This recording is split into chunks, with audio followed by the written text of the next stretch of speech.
మొదలెడదామా? దయచేసి సబ్స్క్రైబ్ చేయించండి ప్లీజ్, మీకు చేతులు ఎత్తు మొక్కుతున్నా. ఎలుగుబంటు ఎవరా నువ్వు? ఏమైందిరా? అయ్యయ్యో సానుభూతి వద్దురా. నాకు ఫోన్ ఎత్తలేదంటే బాత్రూమ్ లో ఉన్నాను. మనందుకే పోలీస్ స్టేషన్ లో బాగా మర్యాద చేద్దాం తీసుకెళ్తున్నాము. మేము మిమ్మల్ని ఎర్రిపుకులు చేయటం లేదు, మీరే ఎర్రిపుకులు. ఏం టెన్షన్ పడకండి, ఆ 3000 నేను ఇస్తాను. ఏం జరిగింది? సారీ సార్, మీరని తెలియక దొంగడు అనుకుని కుమ్మేశాం.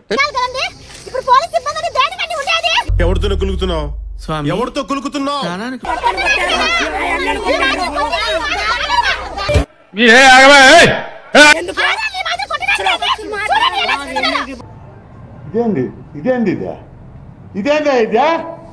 ఇది నేను చూడలే. దగ్గర నుంచి చూస్తుంటే నాకు విషయం అర్థమైందండి. మిమ్మల్ని ఒకటి పెళ్లి చేసుకుని మోసం చేశాడు.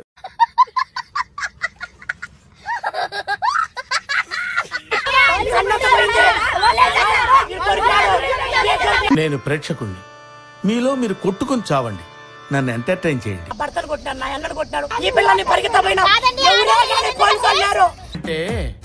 బాగా బరి తెగించావు. నీకెక్కలేదు, బరి తెగించిన దానికి నేనేం చేస్తానో తెలుసా? ఓహో, ఏ లక్ష్మి ముందు చెప్తే కేక్ ఆర్డర్ ఇచ్చేవాళ్ళంగా. ఆ అమ్మాయి నైటింగేల్ ఆఫ్ ఇండియా కాంపిటీషన్ కి వచ్చింది. 100 మంది పైగా రౌడీలు వచ్చి అవునరా నా జలపాల నటరాజనికి పాపం తెలియదురా.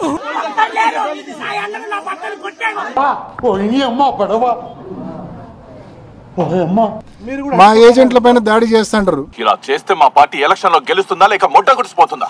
ప్రభు హరి రామ్ కృష్ణ రాధం జగన్మోహన్ రెడ్డి క్యా హువా? క్యా హువా?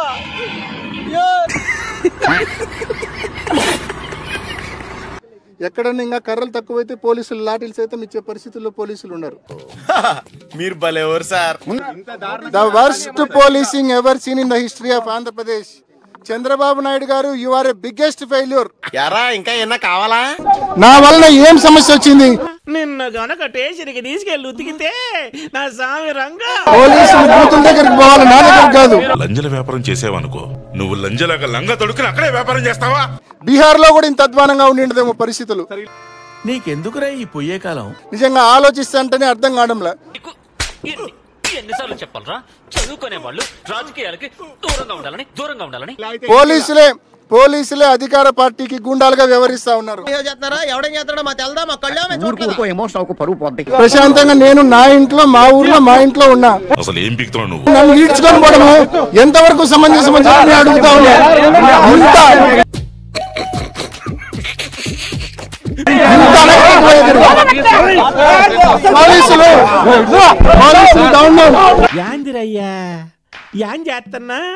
జమ్మలమడుగు, కమలాపురం నుంచి వచ్చిన వాళ్ళు మా వాళ్ళని కొట్టినారు. నువ్వు ఒక తెలివి తక్కువ సన్నాసి, ముందు నోరు మూసుకో. ఎక్కడన్నా ఇంకా కర్రలు తక్కువైతే పోలీసులు లాఠీలు సైతం ఇచ్చే పరిస్థితుల్లో పోలీసులు ఉన్నారు. అరే చదువు మీద దృష్టి పెట్టి అయ్యవయ్య చేదో ఒకటయ్యి దేశాన్ని ఉద్ధరించరా. లేదు, కారణం లేదు, పొద్దున్నే ఇంటి దగ్గరకు వచ్చి ఈడ్చుకొని పోతా ఉన్నారు. No reasons. స్వాతంత్రం వచ్చినప్పటి నుంచి ఇంత చెత్త ఎన్నికలు, ఇంత ఘోరమైన ఎన్నికలు. సీరియస్ గా మాట్లాడు, జోక్ లేకు. Worst policing ever seen. ఎన్నికల కమిషన్ దున్నపోత మీద వర్షం పడినట్టు ఉంది ఎన్నికల కమిషన్ పరిస్థితి. నీ పిల్ల పూకాటలని ఎక్కడైనా కట్టిపెట్టు. మొట్టమొదటిసారిగా బహుశా రాష్ట్ర చరిత్రలో ఎప్పుడు జరిగి ఉండదేమో. ఆడు వచ్చాడని తెలిస్తేనే టెన్షన్ వచ్చేస్తాను సార్. అడిగేవాళ్ళు లేడు, మాట్లాడేవాళ్ళు లేడు. వీరవంకర్ రెడ్డి పోయి చూస్తే మొత్తం అందరూ అయ్యే కనపడతారు. ఎర్రిపుకులు చేయడం మా వంతు. మరి నువ్వెప్పటి నుంచి మమ్మల్ని ఎర్రిపుకులు చేస్తున్నావు? ఓట్లు వేసేందుకు, సహకరించేందుకు కాదు ఈ భద్రత, ప్రజలను భయభ్రాంతులను చేసేందుకు ఇది. అసలు ఓటర్లా లేక దొంగ ఓటర్లా సినిమా ఏమన్నా వేస్తున్నారా? వేయిస్తున్నారు. కలెక్టర్ 2 చేతులు జేబులు పెట్టుకొని చూస్తున్నాడు. ఆ ఒక్క మాటతో లేచి 2 జేబుల్లో చేతులు పెట్టుకుని నడుచుకుంటూ వెళ్ళిపోతున్నాను. నేను ఎక్కడికి వెళ్తాను కూడా నాకు తెలియదు. అక్రమాలు, బెదిరింపులు, ప్రలోభాలు పెట్టడాలు. వచ్చిన పీకేదేం లేదు కదా. ఆ ఓటర్ స్లిప్ వీళ్ళు తీసుకొని పోయి వీళ్ళు ఓట్లు వేయడం. నీకెందుకే కుర్రోళ్ళు ఉన్నాడు, ప్రతిదానికి సిద్ధమైపోతారు. కార్యకర్తలు ఎవరైనా ఉన్న వాళ్ళు ఎవరైనా ఉంటే మా వాళ్ళు గుర్తుపట్టగలిగిన వాళ్ళందరినీ ఐడెంటిఫై చేసి. ఇప్పటిదాకా ఆంధ్ర తెలంగాణలో నేను ఒక్కడే మెంటల్ నా కొడుకులు అనుకున్నా. నాకంటే మెంటలోళ్ళు నా ఇంట్లో చాలా మంది ఉన్నారన్నమాట. ఆశ్చర్యం ఏమిటంటే నాకు తెలియదు అనుకోకు, ఎన్నికలు రిగ్గింగ్ చేసినారు. అతను ఇదే చెప్పాడు లేవయ్యా. దేశంలో ఎక్కడ ఉండదేమో ఒక్క మన రాష్ట్రంలో తప్ప. ఈడ్చుకొని పోతా ఉన్నారు, నో రీజన్స్, నో నోటీస్. పొద్దున్న ఇంటి దగ్గరకు వచ్చి ఈడ్చుకొని పోతా ఉన్నారు. నేను 10 రోజులుగా వీళ్ళని మంగపోతున్నా. అయ్య బాబాయ్, ప్రెసిడెంట్ గారిని పోలీస్ స్టేషన్ కి తీసుకెళ్తే ఊళ్ళో ఆయన పరువేం కావాలి? బీహార్ లో కూడా ఇంత అధ్వానంగా ఉండిండదేమో పరిస్థితులు.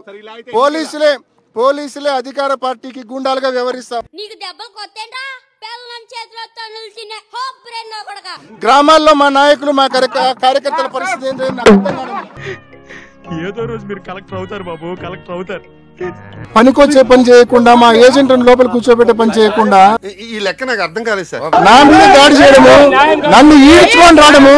అసలు దేశంలో నీలాంటి వాళ్ళ వల్లే అత్యాచారాలు జరిగిపోతున్నాయి. బాధండి. నా వలన ఏం లా అండ్ ఆర్డర్ ప్రాబ్లం వచ్చిందని అడుగుతా ఉన్నా నేను. కొన్ని 100 మంది బయట నుంచి వచ్చిన వాళ్ళు కర్రలు పట్టుకొని ఉన్నారు. అంటే మాకు ఆ పని చేయడం పెద్ద విషయం కాదు. ఏం చేస్తావరా? చంపుతావా? నరుకుతావా? ఏం చేస్తావరా? అధ్వానంగా the worst policing ever seen in the history of Andhra Pradesh.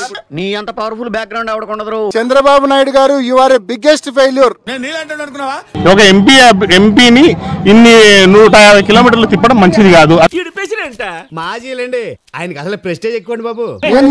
నా ఇంట్లో నేను ఉండా. మీరిద్దరు దెబ్బలాడుకుని వేరే వేరే రూమ్స్ తీసుకున్నారా? ఇది చేతగాని ప్రభుత్వము. ఇటు దొంగ లంజోడికిడు. ఎన్నికలు జరిపే విధానం ఇదేనా?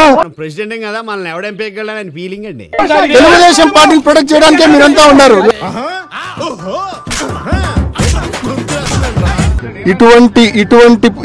ఇటువంటి వ్యవస్థ అసలు మన వరల్డ్ ఎంత ఉంటే తెలుసారే నీకు? హనుమత్ ఈయన ఇంకొక ఆయన తెలుగు రాదు, ఇంగ్లీష్ రాదు, సన్నాసి. మా ఇంట్లో నేను కూర్చోంటే నన్ను ఇడ్చుకొని పోతారా? ఏంటి అర్జెంట్ పని మీద ఉన్నారా? మా ఇంటికి నన్ను ఏడుస్తాడు. ఏంటికయ్యా పోలీసులు మీరు? ఇంత అధ్వానమైన పోలీసింగ్ నిజంగా ఎక్కడ చూసుండం. ఓవర్ యాక్టింగ్ లాపై లోపలున్న మగడివి నువ్వు ఒక్కడవే. అది కనిపెట్టారనుకో నీ పెట్టె పగిలిపోద్ది. నాలాంటి ఇంటి దగ్గరికి వచ్చి నిర్దాక్షిణ్యంగా ఈడ్చుకొని పోతా ఉన్నారంటే చూసారు కదా, ఇలాగే చాలా మంది మమ్మల్ని సబ్స్క్రైబ్ చేసుకోకుండానే వీడియోలు చూసేస్తున్నారు. సబ్స్క్రైబ్ చేసుకోండి, పక్కనే ఉన్న బెల్ ఐకాన్ కూడా నొక్కండి. అప్పుడు మా వీడియోలు రాకపోకలు మీకు తెలుస్తుంటాయి. మరి ఇలాంటి ఇంట్రెస్టింగ్ అప్డేట్స్ కోసం షేర్ చేయండి, లైక్ చేయండి, సబ్స్క్రైబ్ చేసుకోండి. ఫైనల్ గా గంట కొట్టడం మాత్రం మర్చిపోగా.